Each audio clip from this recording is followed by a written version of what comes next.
سَبَّحَ لِلَّهِ مَا فِي السَّمَاوَاتِ وَالْأَرْضِ. Everything in the sky declares Allah's perfection. In parentheses, what is wrong with you? What happened to your tasbih? وَهُوَ الْعَزِيزُ. He's the ultimate authority. How come my authority is not enough that you don't respect it?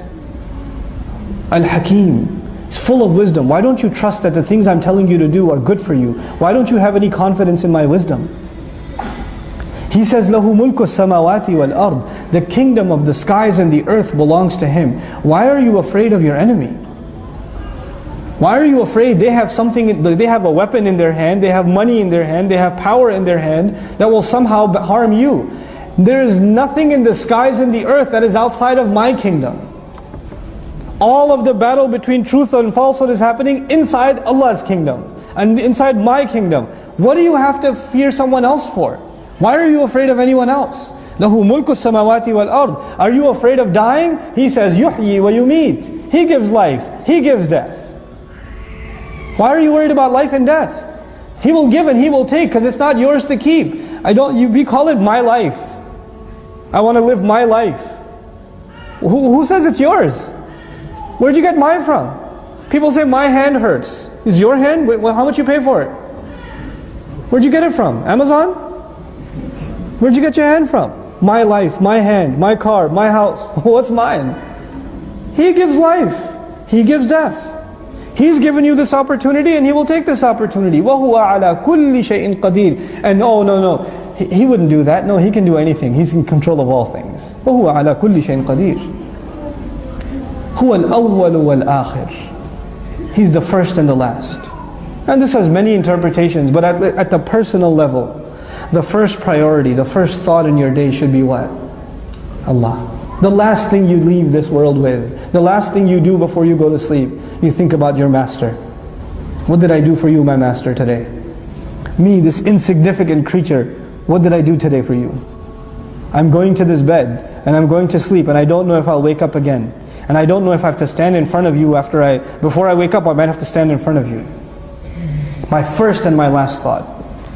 وَالظَّاهِرْ وَالْبَاطِنِ. And He is so obvious. He is so obvious. Allah is in the unseen. How does He call Himself Al-Zahir, the ultimately obvious? The one who believes, they see Allah in everything. They see Allah in the sunshine, Allah's work.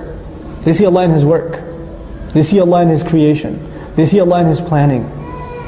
Well, He's Zahir, He's always. Sometimes really annoying things happen to you. Really annoying things. Like you get stuck in traffic on your way to Arabic class. 45 minutes late. You're upset. You're like, is that part of Allah's plan? Yes. Because you need to learn sabr more than you need to learn Arabic some days. So He's going to teach it to you. And if that means He has to make you lose your keys, He'll make you lose your keys. It's part of His plan. Because He's helping you control your temper. He's helping you learn to rely on Him. Sometimes He'll make you pass a test, sometimes He'll make you fail a test. So you learn to understand where success and failure comes from.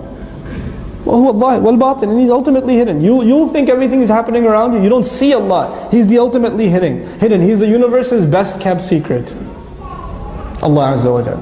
And at the same time His work is the most obvious, makes Him the most obvious. وَهُوَ بِكُلِّ شَيْءٍ عَلِيمٍ. And He knows all things. There's nothing. Just because you don't see Allah doesn't mean He doesn't know what's going on. وَهُوَ بِكُلِّ شَيْءٍ عَلِيمٍ. هُوَ الَّذِي خَلَقَ السَّمَاوَاتِ وَالْأَرْضِ فِي سِتَّةِ أَيَّامٍ ثُمَّ اسْتَوَى عَلَى الْعَرْشِ. He created the skies and the earth in 6 days, a display of His power. Then He rose upon Al-Arsh, the throne. The Arsh is described in Arabic literature for the throne of a king. When Allah describes that He's on the throne, that makes Him the king, that makes us His subjects. It's supposed to, the more you describe the greatness of Allah, the more it should insert in me humility. It should instill humility inside me. Al-Arsh, يَعْلَمُ مَا يَلِجُ فِي الْأَرْضِ. And His Arsh is where? Up, so high, above 7 heavens. Above 7 heavens. And in the very next ayah He says He knows what goes into the earth. Very next kalam. That's the lowest you can be, al-ard. This is why this world is called al-hayatud dunya, the lowest life. He from His highest throne knows what is going into the lowest place, the earth. وَمَا يَخْرُجُ مِنْهَا, and what comes out of it. وَمَا يَنْزِلُ مِنَ السَّمَاءِ, and what comes down from the sky He knows. وَمَا يَعْرُجُ فِيهَا, and what rises up to the sky He knows. وَهُوَ مَعَكُمْ أَيْنَمَا كُنْتُمْ, He is with you. هُوَ مَعَكُمْ, He is with you. أَيْنَمَا كُنْتُمْ, wherever you may find yourselves. Wherever you may be, you are not alone. He's with you. هُوَ مَعَكُمْ أَيْنَمَا كُنْتُمْ, His ma'iyah, His company is there. He's watching. He's protecting. He's observing. He's testing constantly. I'm never alone. I'm not alone in a hotel room. I'm not alone on campus. I'm not alone in the car. I'm not alone. We're never alone. You know? These people that want to look for alien life in the universe, are we alone in the universe? We have the answer. We're not alone. We're never alone. We were never alone. And actually we ourselves are aliens. We were sent on this earth. We're not from this earth. So if you're looking for alien life, look at each other. Every one of you, part of you is alien. It came from the sky. An angel delivered the ruh into your mother's belly. Right? We're not from this world. Well, part of us is. Part of us grew from the earth. And even that started with our father, Adam alayhi salam, who was himself sent down from Jannah. He was himself sent down from Jannah. He knows what goes into the earth. He knows what will come out of the earth. He knows what comes from the sky and what goes up into the sky. He's with you. هُوَ مَعَكُمْ أَيْنَمَا كُنْتُمْ. Wallahi, if we just understood this one ayah, it's not even a whole ayah, it's a part of an ayah. هُوَ مَعَكُمْ أَيْنَمَا كُنْتُمْ. He is with you wherever you are. The way I speak would change. The websites I browse would change. The phone numbers I dial would change. And everything would change. Everything about me would change. Do people act differently when their boss is in the room? Do people act differently when they see a police car on the highway on the side?